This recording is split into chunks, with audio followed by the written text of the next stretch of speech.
Have you ever wondered why gravity is so important?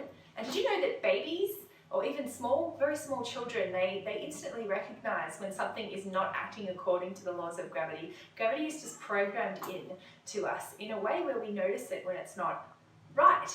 And the reason that is because we actually all stand upright in gravity. And it takes us years to work out how to do that. We actually, if you look at a child, they don't pop out walking in gravity. They go through a whole neurodevelopmental phase. So gravity itself, it's a really important thing.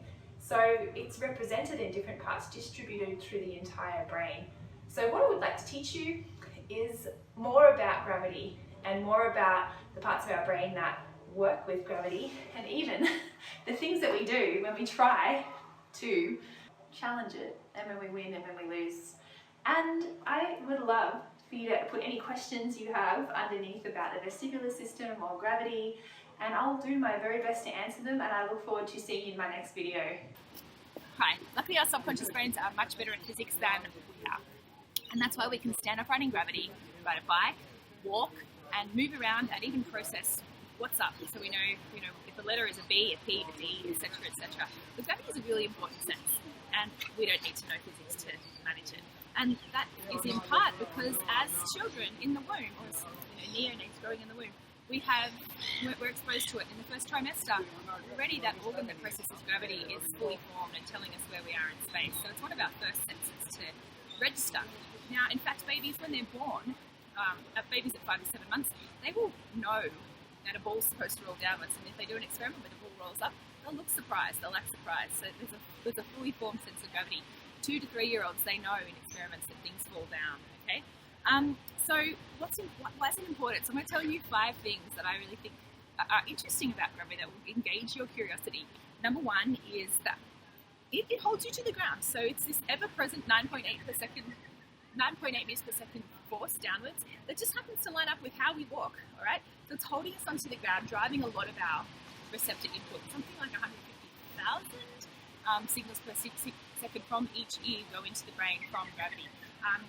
But it also, if we deviate from it, it can kill us, so it can pull us onto the ground. So we should have, what's appropriate is that we know where gravity is, and we deviate, little deviations, little sways, and we slightly move and we slightly pull ourselves back. That's good vestibular sense. If we don't know where we are, if we get pushed, we have this response. If you don't know where gravity is or where you are, you're going to have a fall, or you're just going to not, fall and or many other things. So it's important, right? So it's important because it holds us there. It's important because it can kill us. So it's this double-edged sword. The second thing about gravity is one of the receptors that manages it is called otoliths. So you've got one that goes like this, one that goes like this. They pick up tilt, they pick up translation. Now, the receptor is so sensitive that only 3 nanometers of movement, which is 1 atom, is enough to trigger it. So it's very sensitive. We move around very sensitive signals. However, it is completely not specific, because the same thing that happens if you look at the little hair when you translate happens when you tilt. It's the same angle, the same theta. All right, so that instantly tells you that there is more processing in the brain. And there is more processing in the brain. So if you look at the cerebellum, the brainstem, all through the cerebellum, lots of the brainstem, and in the cortex, there's representations of gravity, tilt, translation, and other things, and the trunk in all of those places. So gravity or vestibular sense is not just the end organ, the round things in the ears. In fact, if you want to trigger my flat earth theory rage, you tell me, ask me about the vestibular system and say, oh, is it just about the end organs? Or let me read science where they talk about all this beautiful physiology and say, we need to study end organs more. No, that is flat earth theory. We need to understand the integration in the brain and what it means and test that and work with that. Otherwise, you're probably not going to get a lot of people better. And here's the thing, doctors themselves report that they feel very poorly trained to manage the vestibular. It's in the literature. There is also a patient's petition from VITA, which I think was trending last year, which talk about patients that go undiagnosed and untreated for 15, 20 years. So it's a really poorly understood and managed system. And I think maybe that's because people just think about it in terms of what goes in. And what goes in is important, because in the brain, all these representations, you have gravity, right? And gravity is just in the brain.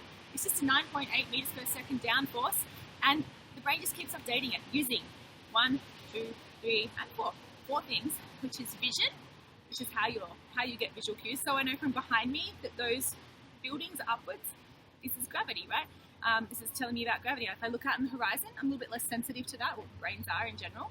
That tells me perpendicular to the horizon.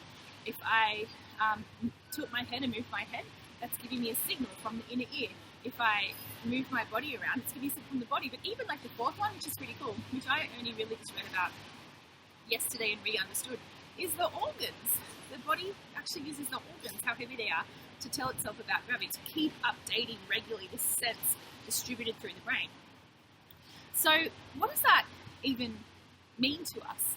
Well, I think what it means is that if we work with people in a physical sense and also a mental and emotional sense, we should have a bit of an understanding about gravity and even just know how to test some basic things so that we know, is our body registering gravity? Is it responding well to gravity?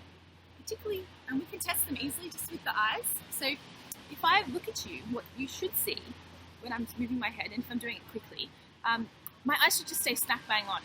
And also if I'm moving, and that's called the VOR, which is the vestibular ocular response, vestibular eyes response. And the second thing is just how well do I manage deviations from gravity when I'm standing upright. So I should have little sways which should just be pulled back onto my gravity line. If I deviate and I fall off, I should have a little response like that. Now if I have neither of those things, or if I don't map myself or my trunk well, if I fall, I'm gonna fall, and I'm gonna injure myself, because it's a long way down.